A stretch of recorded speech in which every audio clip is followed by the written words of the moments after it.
Buenos días, ¿cómo están todos?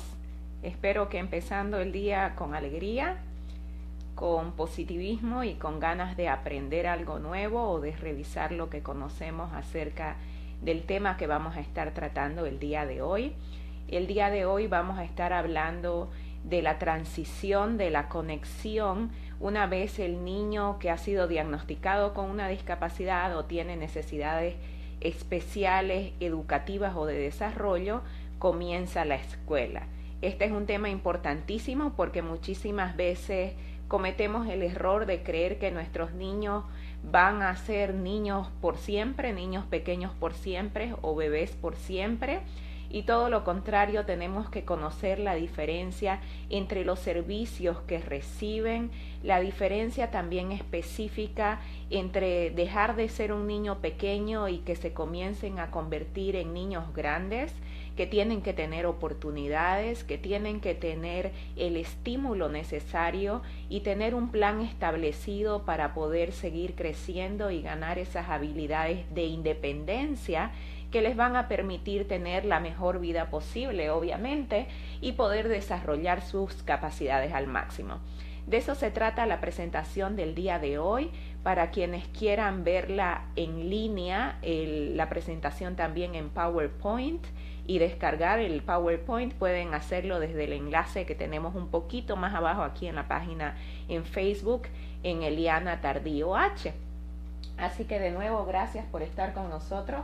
Como siempre, tengo esta cámara para Facebook Live, esta cámara para Instagram. Buenos días a todos por allá, por acá, y también a quienes están en el computador viendo la presentación a través de webinar y están siguiendo la presentación en las diapositivas. Entonces voy a comenzar diciéndoles, voy a darle clic aquí a mi presentación. Y voy a comenzar diciéndoles, como siempre, quiénes somos, qué hacemos y cuál es la pasión de estar aquí enfrente de las cámaras y hacer este tipo de presentaciones para la comunidad. Mi nombre es Eliana Tardío, soy la directora de la Red de Educación para Padres.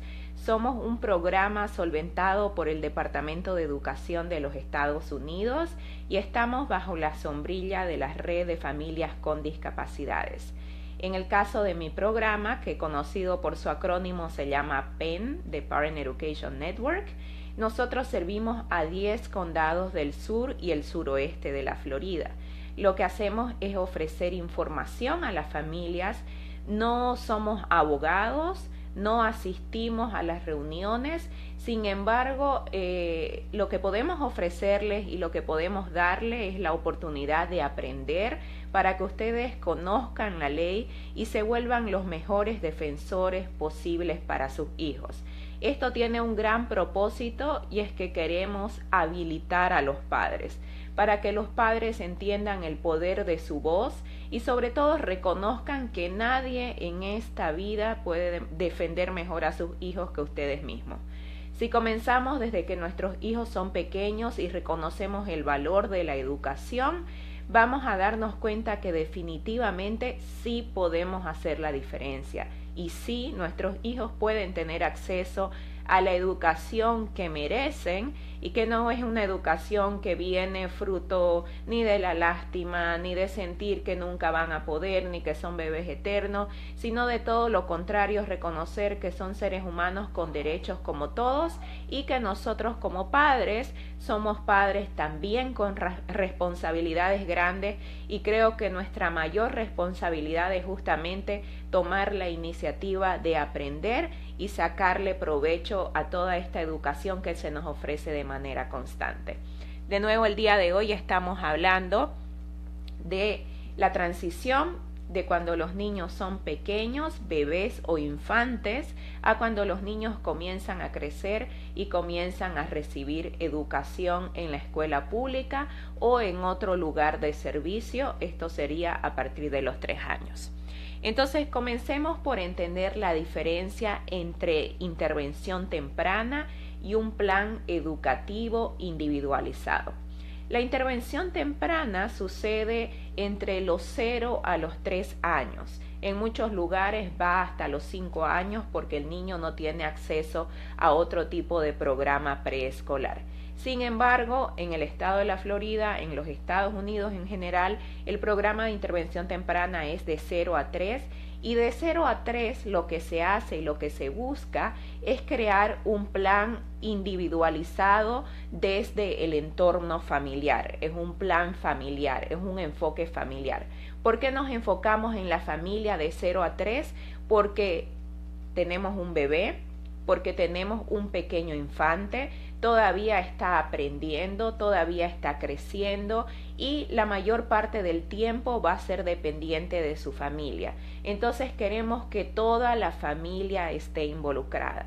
Para quienes tienen niños pequeños menores de 3 años, tengan en cuenta, porque muchísimas veces este es un error que cometemos o es una circunstancia que se da, no nos damos cuenta de que cuando estamos criando a nuestro hijo y estamos tratando de estimular de manera natural, lo que más necesitamos es esa estructura familiar, que todo el mundo camine hacia el mismo objetivo. Tenemos que tener claro qué es lo que queremos conseguir y tenemos que trabajar hacia pequeñas metas.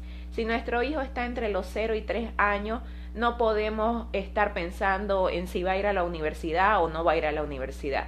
Tenemos que primero enfocarnos en las metas inmediatas que nuestro hijo necesita para seguir avanzando adecuadamente y poder seguir ascendiendo hacia la línea de comando que le va a permitir ganar las habilidades para ser una persona independiente. Muchísimas veces como padre, yo diría todos los padres del mundo que somos buenos padres y amamos a nuestros hijos, queremos que nuestros hijos tengan las mejores oportunidades posibles. Sin embargo, si somos padres sobreprotectores, lamentablemente les estamos cortando las alas. Si somos padres que pensamos que nuestros hijos nunca van a poder, o que nuestros hijos son angelitos, o que son demasiado buenos, o que son demasiado inocentes, o que no tienen malicia y que nunca van a hacer nada malo, les estamos cortando las alas. La mejor manera de ayudarles a nuestros hijos a ganar el máximo de sus habilidades es reconociendo su humanidad, porque cuando reconocemos su humanidad, podemos tratarlos como trataríamos a cualquier otro niño de su edad y tener exactamente las mismas expectativas. El secreto se trata no de engañarnos a nosotros mismos y pretender que no existe una discapacidad, sino aceptar la circunstancia de que aunque nuestro hijo tenga una discapacidad o tenga retos de desarrollo, nuestro hijo tiene un infinito de habilidades y de posibilidades si reconocemos al individuo, si reconocemos que va a poder de maneras alternativas y si reconocemos que no necesita parecerse a nadie ni hacer las cosas igual que todo el mundo para ser exitoso, para tener sus propios premios y definitivamente va a tener también sus propios retos, pero mientras más nos enfoquemos en las habilidades, vamos entonces a poder desarrollar planes efectivos y positivos que nos permitan poder compensar la discapacidad, el reto o los retos que vamos a ver a lo largo del crecimiento en la vida de nuestros hijos. Y esta es una decisión totalmente personal. Realmente creo que uno como padre decide si ver el vaso medio lleno o medio vacío. Entonces, parte también para mí del proceso de recibir un hijo que es diagnosticado con una discapacidad o que desarrolla o que más adelante es identificado con una discapacidad o una necesidad especial. Parte del proceso es como padres aceptar, tener la buena disposición de crecer junto a nuestros hijos y aprender a ser positivos en el camino y aprender a creer en nuestras propias habilidades como padres para que paralelamente nuestros hijos aprendan a desarrollar sus propias habilidades y puedan ser exitosos en la vida. Entonces mantengan eso presente.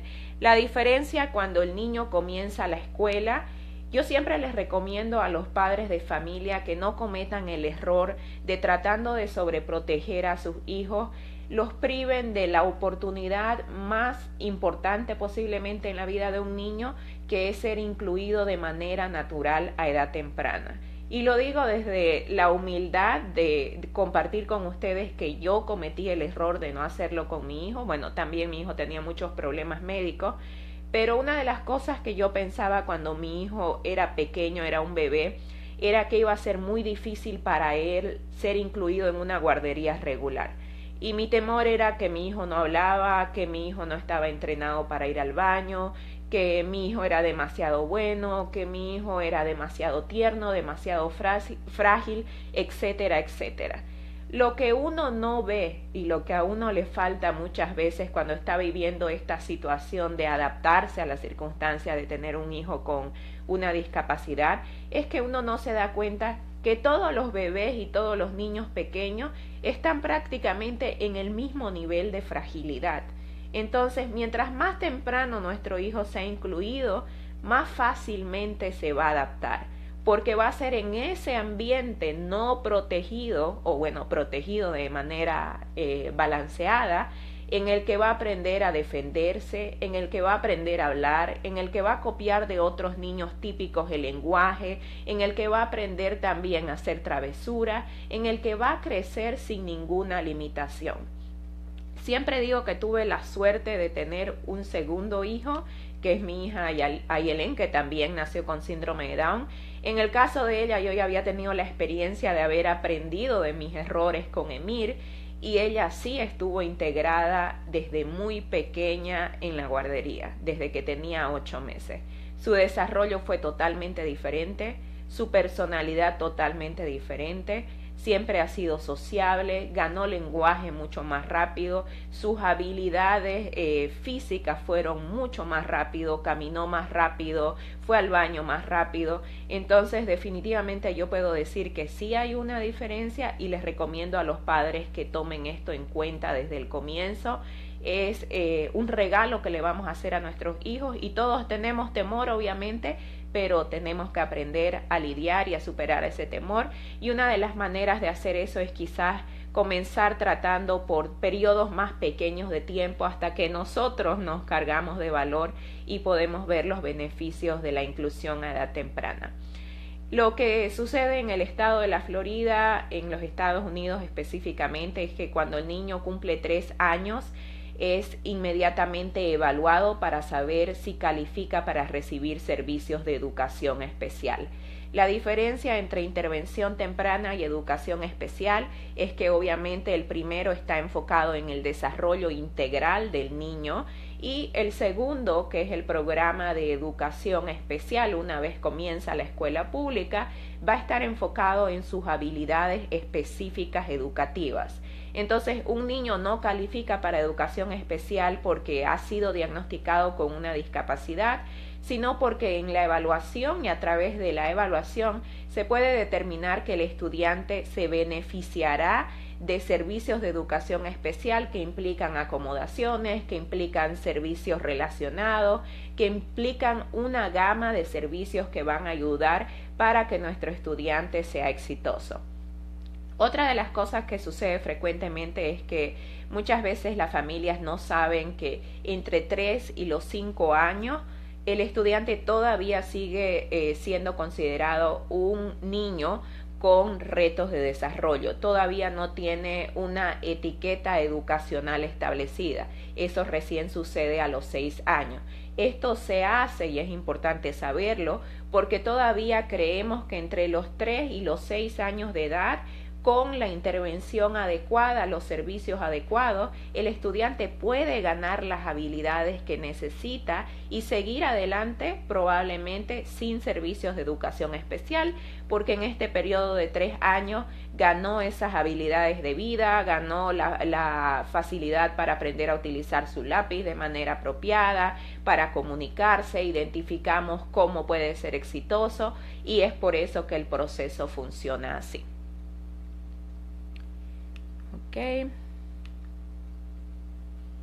Entonces, solo para entender un poco mejor cómo funciona el referido, si el niño ha sido diagnosticado antes de los 3 años, entre los 0 y los 3 años, el programa de intervención temprana probablemente le está dando servicios Probablemente lo único que las familias reciben en el programa de intervención temprana es el apoyo de una persona que le ayuda a recolectar la información, que le hace seguimiento a los servicios que el niño recibe, pero muchísimas veces el programa de intervención temprana es realmente efectivo a la edad de 2 años y 9 meses, que es la edad en la que comienza la transición a la escuela, al distrito escolar público. Es entonces cuando vamos a recibir probablemente cartas, vamos a recibir notificaciones de que se está llevando a cabo esta reunión.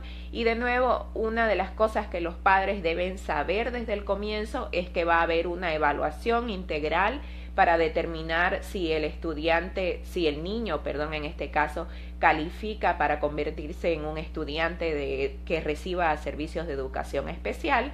Y los padres deben conocer la evaluación, deben involucrarse en el proceso de evaluación, deben traer información importante a la mesa, deben, en el caso y en mi opinión, si los niños califican para educación especial, tomar el servicio, porque definitivamente les va a ayudar si creamos un plan individualizado efectivo. O caso contrario, si no califican, tenemos que estar felices de que obviamente nuestro hijo no necesita estos servicios, pero siempre también tener en cuenta que parte de la ley dice que si como padres estamos en desacuerdo con la decisión que se ha tomado, es nuestro derecho obviamente poner una solicitud para que sea revisado el caso y asegurarnos que nuestro hijo reciba lo correcto, porque no nos olvidemos que nosotros somos piezas fundamentales como padre y nosotros somos parte indispensable para que las decisiones sean tomadas.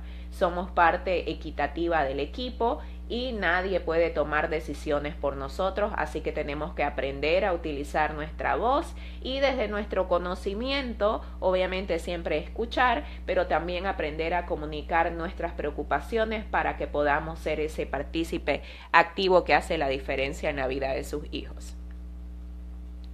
¿Cuáles son las semejanzas entre intervención temprana y los servicios de educación especial a temprana edad? Ambos programas son individualizados, siempre recordemos eso. Un niño no califica para ningún tipo de servicios porque tiene un diagnóstico establecido, sino porque después de hacer la evaluación psicopedagógica integral, determinamos que el estudiante tiene algún tipo de necesidad especial. No es el diagnóstico el que crea el plan, sino las necesidades individuales de sus hijos. Siempre luchen porque sus hijos sean reconocidos como individuos y no como una etiqueta o como un diagnóstico. Aquí hago un paréntesis para recordarles a todos los padres que están mirando esta presentación que sus hijos no son autistas, que sus hijos no son Down, que sus hijos no son esto o lo otro. Sus hijos son siempre primero personas, individuos con un diagnóstico o una condición, y eso es lo que va a hacer la diferencia también en el modo que sean reconocidos en su vida, y va a ser muy positivo cuando toque recibir servicios, porque no estamos tratando de sacar del cajón algo que va a funcionar para todos los niños con autismo o todos los niños con síndrome de Down, sino que estamos reconociendo al individuo y estamos creando algo único, algo nuevo y algo que sabemos que va a funcionar para este individuo, basado en sus necesidades únicas, basado en sus retos únicos y basados en toda la información y también las expectativas que nosotros sentamos como padres, porque cada padre y cada familia es un mundo. Entonces, cuando tomamos este tipo de decisiones y estamos creando planes educativos, ya sea para niños pequeños o planes de estimulación temprana para bebés o infantes, vamos a siempre contar con el apoyo de profesionales. Es importante que sepamos que aunque nuestra voz como padres es indispensable y nuestra opinión es importantísima, probablemente no estamos capacitados para entender cómo funcionan los servicios o probablemente no sabemos a ciencia cierta qué es lo que nuestros hijos necesitan. Entonces, el apoyo profesional es indispensable tomar los pasos correspondientes y hacer las evaluaciones necesarias, porque solamente esa información es la que nos va a permitir saber qué es lo que nuestro hijo necesita, y esa información vale oro, porque esa es la información que nos dice dónde se encuentra nuestro hijo en su capacidad y nos da las pautas para determinar estrategias y saber qué es lo que necesita. Otra de las cosas que veo frecuentemente y que escucho constantemente es que los padres lo único que se acuerdan de la evaluación psicopedagógica es el IQ del estudiante o el coeficiente intelectual. Entonces, muchas veces los padres dicen, mi hijo tiene 10 años pero funciona como un niño de 2 años. Esos son statements, son cosas que decimos que no tienen el más mínimo de sentido. Quiero que los padres recuerden eso. La educación psicopedagógica no se hace para determinar qué es lo que nuestro hijo no puede o ponerle una edad mental. Tal cosa no existe, es totalmente falsa. Una persona de 10 años con una discapacidad significativa no tiene el desarrollo de una persona de 2 años, tiene el desarrollo de una persona de 10 años con esa discapacidad, de acuerdo a sus vivencias únicas, a sus experiencias únicas, a la intervención de la familia y a las expectativas de la familia. Aprendamos a utilizar la información de manera positiva y seamos nosotros como padres los que corrijamos todos estos prejuicios que lo que hacen es limitar el futuro de nuestros hijos y limitar sus posibilidades. No tiene sentido utilizar la información de esa manera, y si vamos a elegir utilizar algo de ese sinnúmero de hojas que viene en el documento de la evaluación, utilicemos la parte positiva, que es lo que nuestro hijo puede, para determinar cómo con esa información vamos a lograr que se compensen sus retos y podamos determinar desde edad temprana cuáles pueden ser sus habilidades, y trabajamos para que gane toda la independencia y toda la capacidad posible. ¿Ok? Tienen que existir métodos de colaboración. No sé si se acuerdan quienes estuvieron con nosotros la anterior semana. La colaboración es indispensable y, como les decía antes, tenemos que, desde que nuestros hijos son pequeños, tratar de ver la vida de una manera positiva. Si el problema en nuestras vidas es que estamos demasiado estresados, adoloridos, cansados, no hemos superado las noticias del diagnóstico, tenemos que trabajar en eso para poder ver el lado positivo de la vida y aprender a reconocer y disfrutar de nuestro hijo como un individuo, haciendo a un lado la discapacidad. No todo se trata de discapacidad, hay 1 millón de capacidades, y lo más importante es ver eso y seguir adelante. Si no hacemos eso, lamentablemente nuestro acercamiento a los profesionales muchas veces puede ser negativo. Muchas veces podemos dedicar nuestra vida a culpar a los demás de lo que nuestro hijo no puede, y en vez de hacer eso, vale la pena invertir esa energía en tratar de tomar la iniciativa para nosotros poder sentirnos capaces de hacer la diferencia. No es fácil, es una tarea constante. Van a haber días malos, van a haber días en los que no vamos a creer en nada y no vamos a creer en nadie y nos vamos a preguntar ¿por qué a mí? Pero recuerden siempre que así como vivimos tratando de hacer que nuestros hijos sean lo mejor que puedan, así con ese mismo ímpetu nosotros tenemos que marcar la diferencia con nuestro ejemplo de cada día. Siempre los padres, el equipo, tienen que ser valorados. También escucho muchas veces que los padres se quejan porque no son valorados. Todos hemos vivido esa experiencia y yo la he vivido 1 millón de veces, la sigo viviendo todavía. Vivo en un país que no es el mío, hablo un idioma que no es mi idioma nativo, he aprendido a defender a mis hijos, he aprendido a pararme enfrente de alguien y hacer que escuchen mi voz con mi acento, con mis propias necesidades y con mis propios retos. Entonces, No creamos que hay personas que están en ventaja porque están en un lugar mejor o porque donde están las cosas funcionan mejor. Todos tenemos nuestros propios retos donde nos encontramos. Todos tenemos que trabajar hacia la vida que queremos lograr y todos tenemos que poner todo nuestro esfuerzo y toda nuestra fe y toda nuestra dedicación en fijar metas para que nuestros hijos sigan avanzando en la vida y no se estanquen. Así que siempre piensen en eso. Cada cual vive sus propios retos, cada cual vive sus propias inseguridades y de uno depende si uno ve lo bueno o si uno decide enfocarse en lo malo y de uno depende si uno como padre decide creer que no puede y si nosotros como padres decidimos creer que no podemos, entonces lamentablemente no podemos elegir que nuestros hijos decidan creer que sí pueden. Porque para que nuestros hijos puedan, la tarea comienza con nosotros como padres diciendo que sí podemos. Nuestros hijos dependen de nosotros. Tengan eso siempre en cuenta. Todo plan que establezcamos para nuestros hijos tiene que estar por escrito. Una vez ponemos el plan se llama plan individualizado educativo. El plan lo que va a hacer es incluir todos los servicios que nuestro hijo necesita para que el plan sea exitoso. Todos los servicios se discuten en colaboración con el equipo de profesionales. Vamos a asegurarnos que todos estamos en acuerdo, vamos a asegurarnos de que tenemos claro cómo vamos a poner en práctica este plan y cuáles van a ser las estrategias para que funcione, y es así como vamos a seguir adelante. Tiene que existir un plan.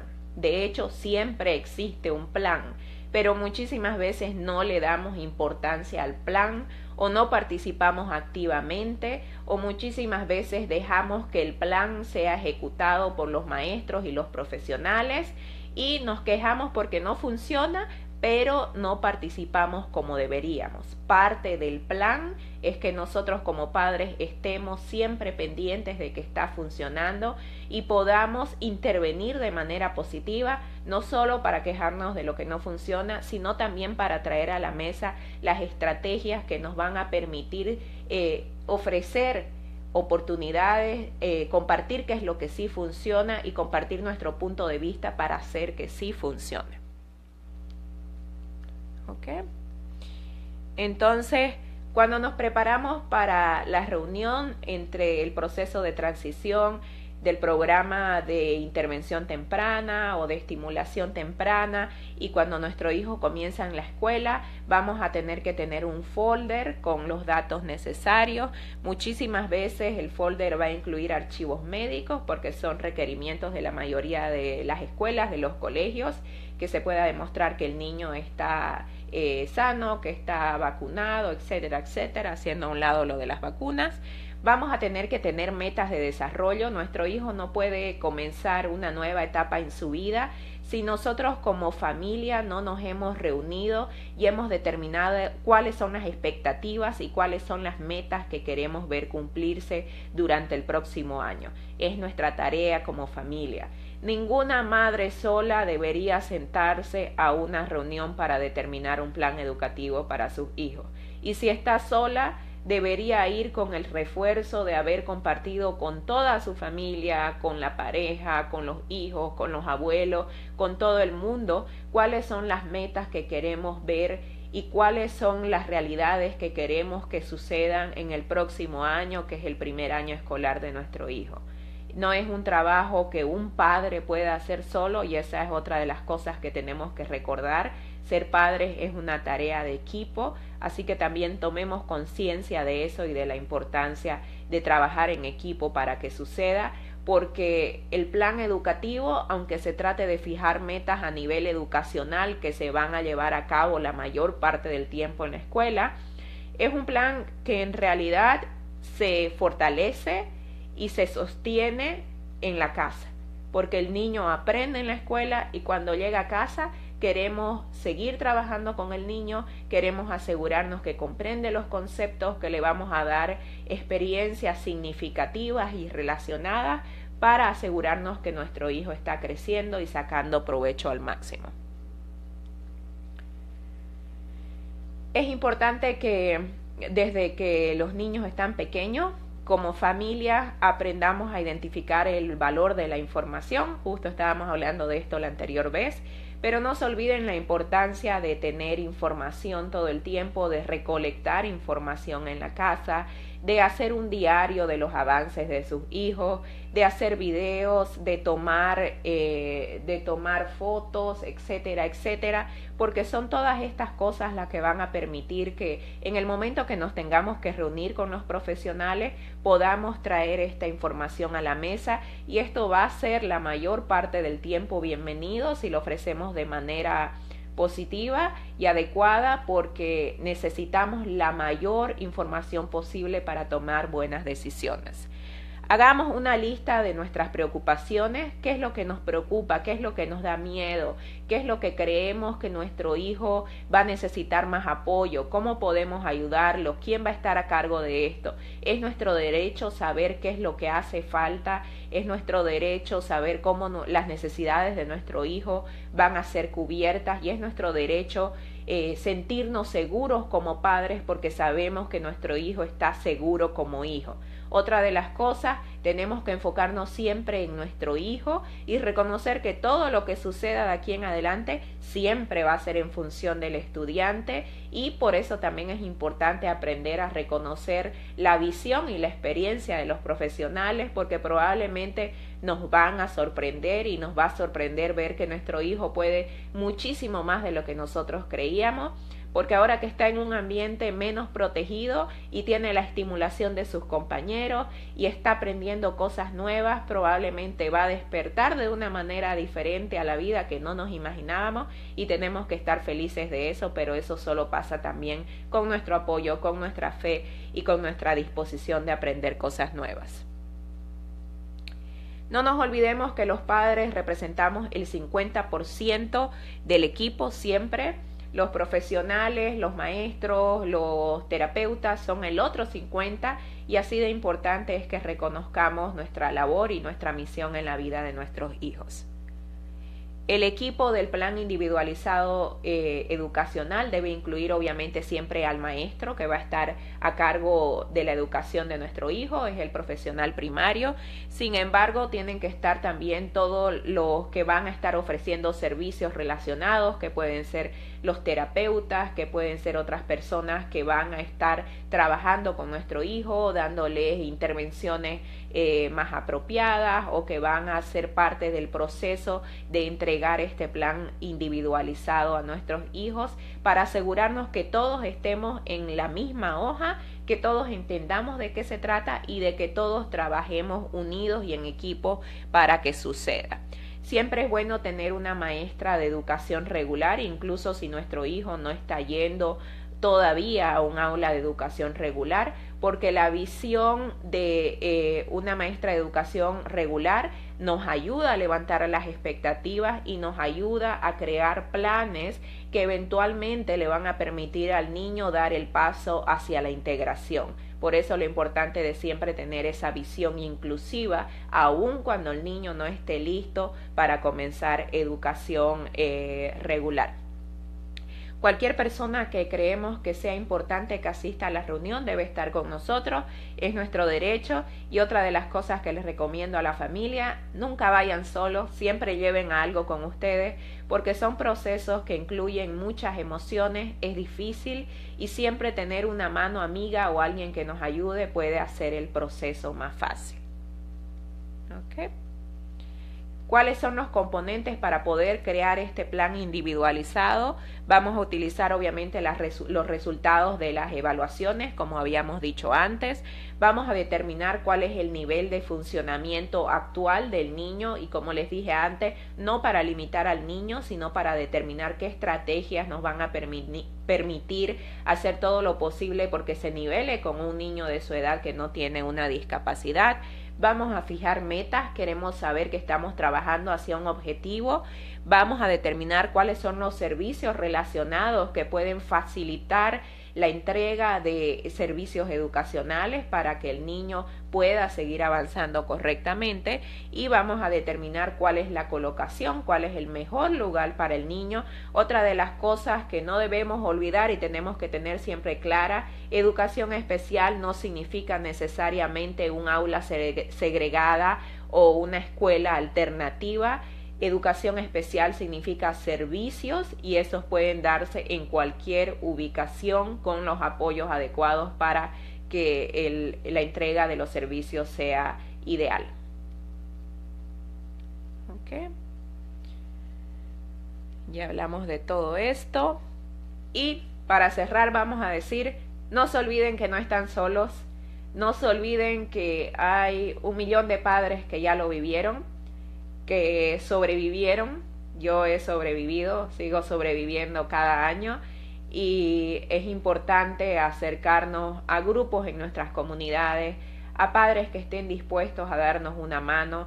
Es importante reconocer el valor de la educación de manera constante. Es importante reconocer que cada vez que decidimos aprender, estamos haciendo una diferencia en la vida de nuestros hijos. No nos dejemos llevar por lo que alguien nos dijo, hagamos nuestra propia tarea para que nuestros hijos puedan hacer su tarea. Y nuestra tarea es aprender, entender la ley donde nos encontremos, poder trabajar con ella. La ley no siempre se cumple, pero mientras mejor la conozcamos y mientras más nos adecuemos y se vuelva natural en nuestro vocabulario hablar de derecho y hablar de educación especial y hablar de adaptaciones y hablar de modificaciones y hablar de servicios, más fácil es que la persona al otro lado de la mesa, antes que nada, nos entienda, nos valore y nos aprenda a escuchar.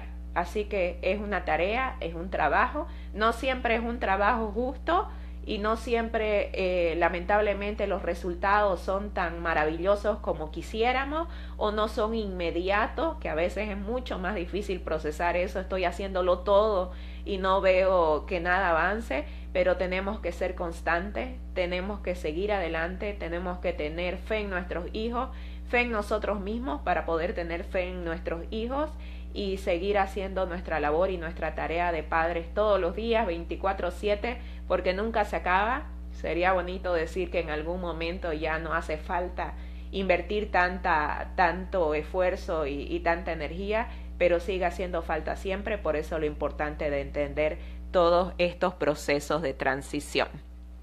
Ahora voy a revisar rapidito los comentarios. Priva que te... Hola Caterina, ¿cómo estás? Gusto en saludarte. MJ Rojas dice: hay que actuar de manera integral, así es. Luisa Bracho Palmesano, gracias a ti por estar con nosotros. Las 3 más 21. MJ Rojas C: es muy importante como psicopedagogo actuar aliados a los padres y estar comprometidos para adoptar y readaptar. Exactamente, gracias por estar con nosotros. Adam: I have a brother with Down syndrome. Adam, thank you so much for joining today. You can send me a message so we can talk. Vamos a seguir viendo más adelante. Y me pasé los comentarios por acá. Gicia Andreina, gracias por estar con nosotros. Caroline, gracias por estar con nosotros y por los besos y el cariño. Mari Baret, saludos hasta Venezuela. Vicuna, saludos a todos en Instagram, gracias por habernos acompañado, y no se olviden que este video queda grabado en Facebook Live en Eliana Tardío H, si lo quieren ver, si lo quieren compartir, si quieren mandar mensajes, ahí estamos. Y gracias a todos por vernos desde Instagram. Y ahora vamos a seguir por acá. Milena, saludos hasta Panamá y gracias por haber estado con nosotros. Elizabeth Espino, gracias. Isela Varela, Mi hijo está en una escuela con sistema Montessori, me parece perfecto. Isela, a mí me encanta el Montessori, nosotros no lo tenemos, pero creo que es una excelente opción. Roxana Nieves, mi hijo tiene un plan individualizado. Leti Ramírez, yo tengo un hijo de 6 años y me recomiendan que repita tercero, será adecuado, ya cursó segundo y está cursando tercero. Leti, esas definitivamente son decisiones que hay que tomar en equipo y evaluar qué es lo más conveniente para el niño. Yo te diría, no te bases tanto en que la palabra repetir sea mala, porque puede ser algo positivo para el niño, pero siempre es importante discutirlos con los profesionales porque hay que ver información y hay que ver datos para determinar si es definitivamente lo correcto. Zulma Pantoja, mi hijo tiene 4 y medio y no sé si meterlo al colegio, tengo miedo que lo discriminen. Claro que tienes que ponerlo en el colegio, Zulma. No te olvides que la discriminación no solo sucede porque un niño tenga una discapacidad, sucede por muchísimos otros motivos. No podemos sobreproteger a nuestros hijos y sobre todas las cosas privarlos de su derecho, que es educación, privarlos de su oportunidad de estar incluidos en el mundo. Siempre piensa que cada vez que tú superas un temor, estás ayudando a que tu hijo tenga una vida plena. Todos como padres tenemos que hacer que los derechos se cumplan para también asegurarnos que estamos cumpliendo con todos quienes han luchado antes que nosotros por hacer que exista inclusión a todos los niveles. Sonia Morales, estamos en este momento, en este proceso. María Lozano, buenos días. Mónica Solange, saludos hasta Montevideo. Yaneli Vega, gracias por estar con nosotros. Virginia Crespo, saludos hasta Caracas. Ana Olana Vázquez, saludos. Mónica Solange, gracias también por estar con nosotros. Mari Padín y a Milena ya la saludamos hasta Panamá. Así que gracias a todos quienes estuvieron con nosotros el día de hoy. No se olviden, si tienen preguntas, mensajes, comentarios, nos pueden escribir, Lilian Torres, nos pueden escribir a eliana@elianatardío.com y desde ahí les puedo contestar. A Luz María González, también saludos hasta México. Y con esto les deseo un lindo día. Hagan algo lindo por ustedes porque acaban de hacer algo lindo y valioso por sus hijos, que es haberle dedicado esta hora a aprender algo nuevo, y por eso se merecen algo lindo también para ustedes, para mantener el balance y mantener la buena energía y mantener la vida positiva. Que tengan bellísimo día y nos vemos la próxima.